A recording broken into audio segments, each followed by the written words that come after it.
우리 지역 미술관이나 전시회를 방문해서 작품과 작가의 이야기를 들어보는 시간이죠. 뚜루드 갤러리입니다. 이 뚜루드 갤러리를 통해서 설명을 들으면서 미술을 다시 만나보니까 재밌더라고요. 조목조목 정보를 알고 다시 만나니까 미술이 저는 이렇게 재밌는지 몰랐어요. 제일 중요한 게 재밌으면 되는 거예요. 네네. 예. 자, 평론가님, 오늘은 소개해 주실 곳이 어딘가요? 네, 오늘은 한국 작가들을 해외에 소개하면서 세련되고 깊이 있는 현대미술 작품을 전시를 해온 갤러리를 소개하려고 하는데요. 네. 올해로 개관 38주년을 맞은 박여숙 화랑을 방문해서 김성호 작가 개인전과 상설전을 함께 만나볼까 합니다. 박여숙 화랑이면 개인의 이름은 딴 갤러리 같은데요? 아, 네. 우리나라에는 몇 군데가 있는데 개인의 이름을 화랑 이름으로 한다는 거는 그만큼 신뢰와 책임감에 대한 상징이라고 할 수 있겠죠. 1983년에 강남에 개관을 했다가 한 1년 전쯤에 용산으로 새롭게 둥지를 틀었고요. 그 일대가 박여숙 화랑으로 인해서 새로운 문화벨트로 형성되고 있다고 합니다. 그렇다면 평론가님, 오늘은 어떤 점을 중점적으로 보면 되나요? 네, 오늘은 한국의 촉망받는 젊은 작가인 김성호 작가의 개인전을 중심으로 하고요. 다른 작품도 함께 감상하시면 되는데 상상력으로 풀어낸 책에 읽힌 다양한 이야기와 한국적 정서가 가득한 작품을 보실 수 있겠습니다. 박여숙 화랑으로 떠나는 미술 여행 함께 만나보시죠.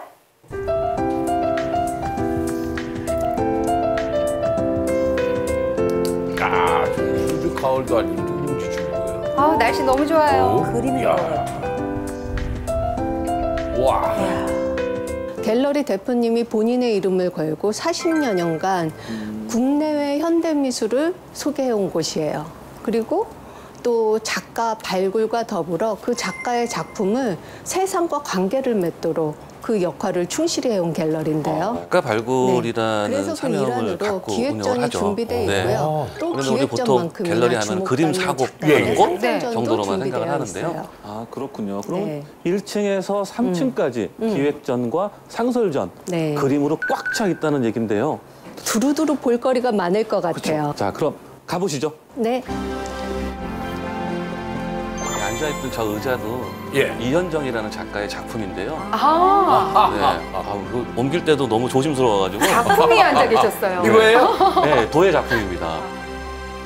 고도 차면 안 되겠니? 지금 전시한 작가들은 이제 이진우 작품, 또 권대섭 작가, 구본창 선생님, 이승희 작가, 이완 선생님, 정창섭 선생님 이런 수수하다 할까, 덤덤하다 할까 그런 작가를 위주로 제가 모아서 이번 전시를 구성을 해서 좀 오시는 분들한테 좀 한국의 어떤 큰 맛, 구수한 큰 맛 이런 걸 좀 보여드리기 위해서 전시를 기획을 해봤습니다. 눈에 띄는 재료가 이 수술 이용한 작업인데 어떤 작업인가요? 이제 이 작가는 파리에 계시는 이진우라는 작가인데요. 이 작가는 파리에 제가 호텔에 걸려 있는 걸 박서부 선생님하고 저 그때 같이 있었는데요. 박서부 작품을 보시더니 저 작품은 한국 작가다, 찾아내라 이래서 찾아낸 작가예요, 이진우 선생님이. 그래서 최근에는 한국에도 많이 알려져 있지만 그전에는 파리에 계셨기 때문에 잘 몰랐었어요, 저도. 근데 실제로 이렇게 그 작업을 접하고 보니까 재료가 숯하고 한지를 수십 겹을 올려서 이거를 쇠솔로 문지르고 때리고 해서 이제 작업을 하는 건데 숯을 굉장히 바닥에 무거워요. 놓고 한지를 수십 겹을 올립니다. 그리고 이제 쇠솔 같은 걸로 수상인데 수천 번을 두드리는 거예요. 수만 번. 그래서 그 윤곽이 그대로 들어가요. 네, 그렇습니다. 그런 느낌이 너무 좋고 해서요. 그래서 실제로 들으면 무게가 열심히 아주 건장한 남성도 못 들어요. 굉장히 무겁고요. 또 이승희 한지의 무게가 작가는 무거워요. 저는 한국의 그 백자를 가장 아름답다고 생각하는 미술의 형태인데요. 백자를 그 도자로 그림을 그리는 거예요. 그러니까 도자 회화인 거죠. 제가 좋아하는 스타일이에요. 그래서 제가 열심히 소개를 하고 있습니다. 저 가운데 있는 저 항아리 이 작품은요. 그 2019년에 그 방탄소년단의 RM이 작업실까지 찾아가서 구입을 해서 굉장히 화제가 된 작가의 작품이에요. 저게요? 예. 여기 유명한 이우환 선생님 작품이고요.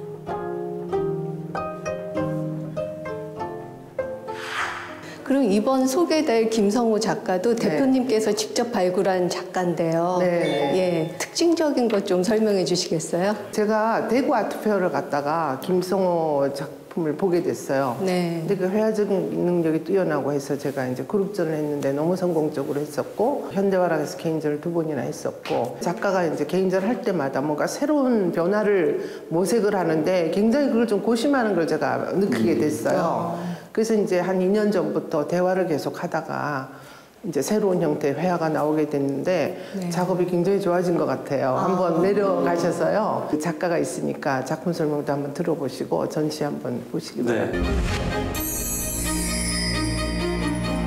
지금 만나온 작품들은 박여숙 대표가 직접 소장품으로 구성한 전시인 거죠? 네, 그렇습니다. 네, 갤러리를 운영하다 보면은 당신의 취향에 맞거나 이제 미술사적으로 의미가 있는 작품들을 이제 구입도 하는데요.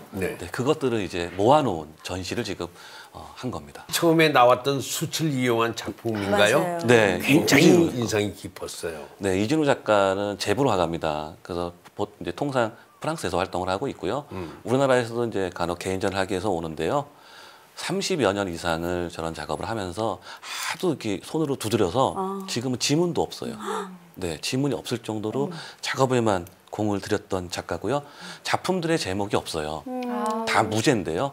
그래서 왜 무제냐고 한번 물어봤더니 그 그림의 주인은 작가가 아니고 이것을 보는 사람이다. 그래서 상상할 수 있도록 맡겨놓는 게 나는 너무 좋다. 와, 그런 얘기를 한 적이 있어요. 그 진짜 네. 그 상통하네. 멋있다. 네. 참 이렇게 지긋하게 말씀하시는 모습이 더 이렇게 품위 있게 작품과 함께 느껴지는데. 정말 궁금하네요. 근데 미술사가인 김용준은 이런 얘기를 했습니다. 척 봐도 한국인이 그린 그림이 진정한 한국적인 것이다. 네, 이렇게 얘기했는데요. 소개된 작품들 역시 우리의 맥락을 알 수 있는 바로 한국적인 것을 느낄 수 있던 작품이었는데요. 갤러리 그러면 미술관 못지않게 과거보다는 좀 나아졌어요, 사실. 근데 여전히 문턱이 좀 높아요. 어색해하시고. 왜 그럴까요? 그러게 이렇게 들어갈 때 문 열 때 그 작은 소리조차도 되게 예민하게 들리거든요. 굉장히 어려워하시는데 우리 여행 작가님 말씀처럼 그냥 편하게 불쑥 열고 들어가도 되거든요. 그리고 대부분 무료예요. 입장료가 있는 게 아니에요? 거의 없습니다. 네, 미술관도 뭐 1,000원, 3,000원 이러니까요. 부담 없이 가셔도 되고요. 말씀하신 이유한 작가님은 세계적인 작가죠. 네, 세계적인 작가인데 점과 선을 통해서 한국적 사유를 관계의 비약을 구축해 오고 있는 분이시고요. 지난해 경매 낙찰 총액만 150억 원이 넘는 네, 미술시장에서도 굉장히 인기 있는 작가세요. 150만 원도 많은데. 150억 원이라고 하는. 네. 그래서 굉장히 미술시장에서도 인기 있는 작가고요. 네, 그 외에 짧지만 다양한 작가의 작품들을 만날 수 있었습니다. 지금부터는요, 오늘의 이제 주인공인 김성호 작가의 개인전이 준비되어 있습니다. 네, 함께 보실까요? 네. 안녕하세요. 안녕하세요. 작가 김성호입니다. 네. 굉장히 멋있다. 그러네요. 자, 작가님. 네. 우리가 그 김성호 작가 딱 이러면은 그 책을 그리는 작가. 이렇게 시청자분들도 제일 궁금하실 게 뭐냐면 왜 책을 그리실까? 네, 그거거든요. 네. 말씀 좀 해주시죠. 처음에 책을 그리게 됐던 것들은 제가 이제 대학을 졸업하고 이러면서 어떤 걸 그려야 될까 이제까지 해왔던 것들이 이렇게 되돌아보면서 주변을 이렇게 차근차근 둘러보게 됐었거든요. 둘러보니까 제 주변에 어떤 걸 해야 된다고 설명하고 있는 것들이 제 주변을 둘러싸고 있는 게 되게 특별해 보였어요. 그게 이제 책이었는데 뭐 많아서 둘러싸고 있었던 건 아니지만 그런 것들이 막 둘러싸고 있는 것들이 어떤 압박처럼 느껴지기도 하고 그래서 한번 그려보자. 한번 그리면서 생각해보자 하면서 처음 시작하게 됐었죠. 이 책 같은 경우에는 작가들이 많이 사랑하는 소재예요. 화면을 효율적으로 구성하기에 참 좋은 소재거든요. 근데 다른 작가들과의 변별점이 있다면 무엇이라고 생각하세요?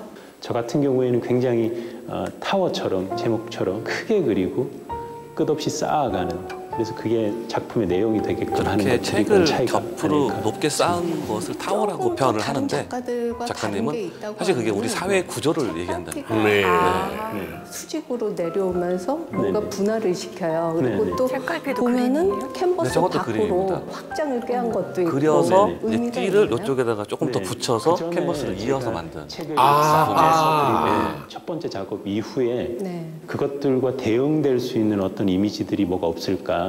피규어나 이런 것들이 등장하게 됐던 것들이 실제로 제 책장에도 그런 것들이 올라가 있고요. 네. 그리고 물건들이 등장하기도 하고 그런 것들의 연장에서 최근에는 그것들이 이제 캠퍼스라는 화면 안으로 뛰어 들어왔다라는 느낌이 들게 하기 위해서 제가 위에 3층에서 전시를 했지만 튀어나오게 좀 피규어들을 그렸어요. 그것들과 연장해서 여기서도 책갈피가 이런 것들과 개입하고 책갈피는 책들 속에 들어가서 개입하기도 하고 갈라 담기도 하고 의미를 방점을 찍기도 하잖아요. 근데 그런 것들이 그 안에 들어가 있어야 되는데 그러지 않고 나와 있죠.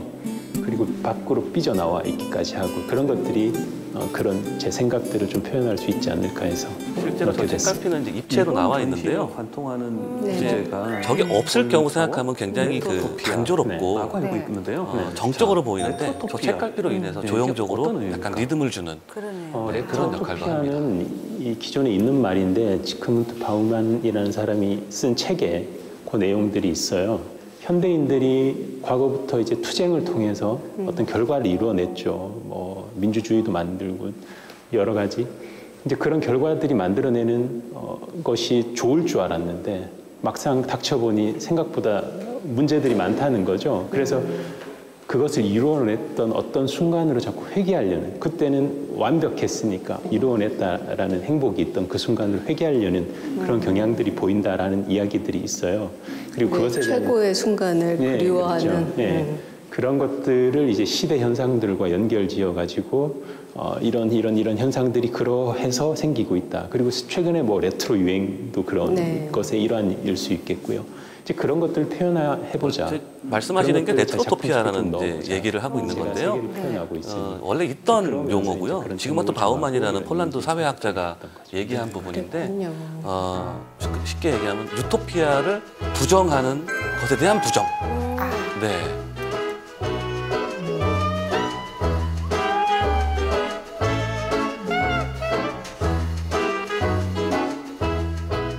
일단 가상의 책을 사용했던 이유는 텍스트들이 되게 고민이었거든요. 그것들이 상징하는 지시성이 워낙 강하다 보니까.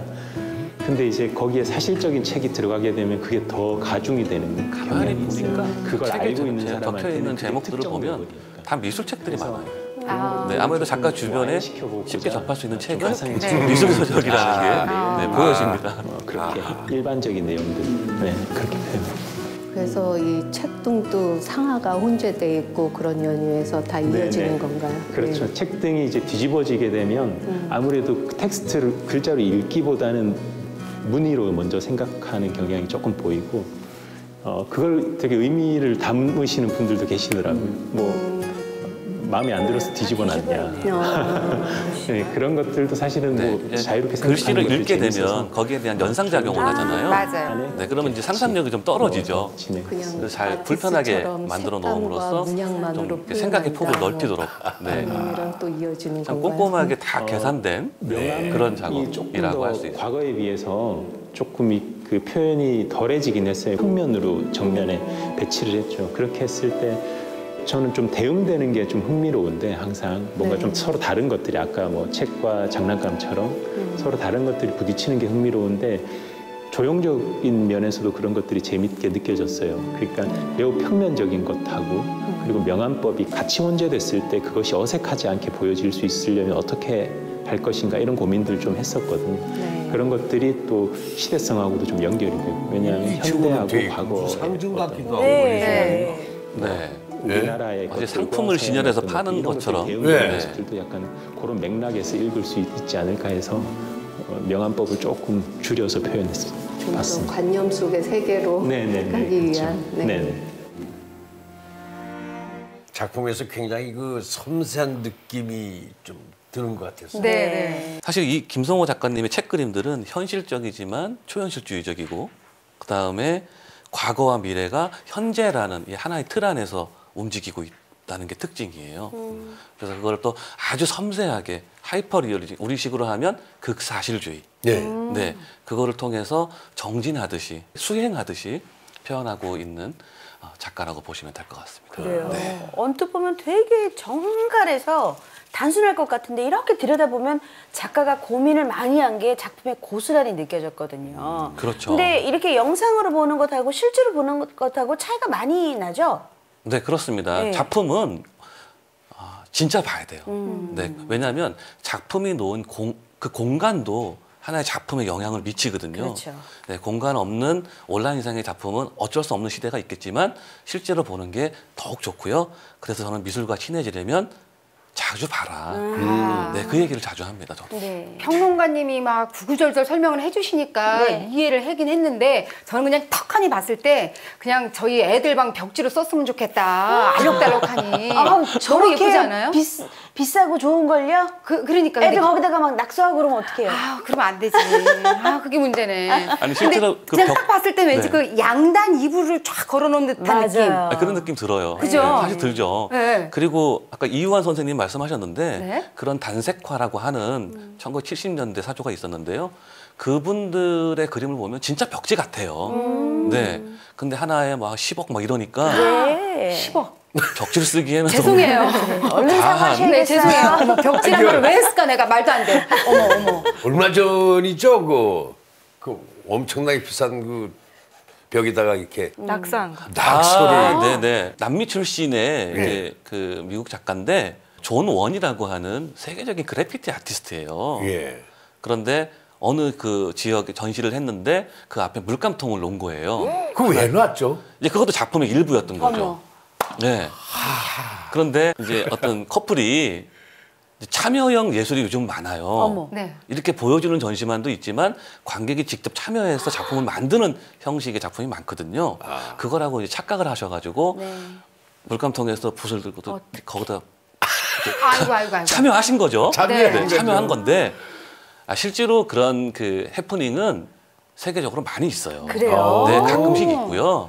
자주 있어요. 자주 있고요. 뭐라고 얘기할 수 없네. 그렇죠. 2008년에는 독일 작가가 전시한 이후에 설치를 했는데 청소하시는 분이 쓰레기인 줄 알고 싹 버려가지고 세계적인 화제가 됐었고요. 네, 그리고 뭐 이런 경우도 있었어요. 일부러 조각 작품을 눕혀놨어요. 네. 그게 작품의 컨셉인 거죠. 관람객이 잘못 눕혀놓은 줄 알고 자꾸만 세우는 거예요. 게을러질까봐. 근데 그걸 세우기에는 너무 무겁거든요. 네. 근데 이 온 힘을 다해서 세우는 거를 여러 번 시도를 하는 거예요. 모든 관람객들이. 재밌겠다. 그거. 그래가지고 참 기억에 남는 전시 형식이었다고 화제가 시민 됐습니다. 정신을 발휘해서. 이걸 뭐라고 표현해야 될까요? 그러니까요. 근데 그 자체가 좀 순수하잖아. 그래요. 그러니까요. 아니 제가 봤을 때는 아까 그렇게 책장으로 저는 안 보였거든요, 사실. 그냥 무슨 뭐 백화점에 와 있는 상점? 물건들? 네. 뭐 그걸 탁 뜯으면 왠지 구두가 들어가 있을 것 같은 느낌? 뭐 실제로 그렇게 작품도 그렇게 보이지 않나요? 그죠? 네네네. 그렇게 보는 알록달록하니 건 예뻤어요. 네, 전혀 이제 어색한 게 아니고요. 그죠? 사실 미술은 어떻게 하나로 정의할 수 없잖아요. 예. 그리고 중요한 거는 그 다양한 상상력을 갖게 하는 것. 네, 그게 또 미술의 매력이니까 네, 잘 보신 겁니다. 감사합니다. 다행이다. 누가 뭐라고 안 그래요. 네. 멋진 작품들을 만나볼 수 있었는데요. 김성호 작가 전시회. 마지막에 보니까 지금은 만날 수 이제 없는 건가요? 네, 아쉽게도 김성호 작가의 개인전은 지금은 만나볼 수는 없고요. 대신 화랑에 가면 김성호 작가의 소장품을 비롯해서 보다 다양한 작품을 만날 수 있으니까요. 홈페이지를 참고하신 다음에 실제로 방문해 보시면 좋을 것 같습니다. 네. 네, 뚜르드 갤러리 오늘은 그림으로 그림의 존재를 묻다. 김성호 작가 전시를 비롯해서 다양한 작가들의 작품을 만나봤습니다. 네.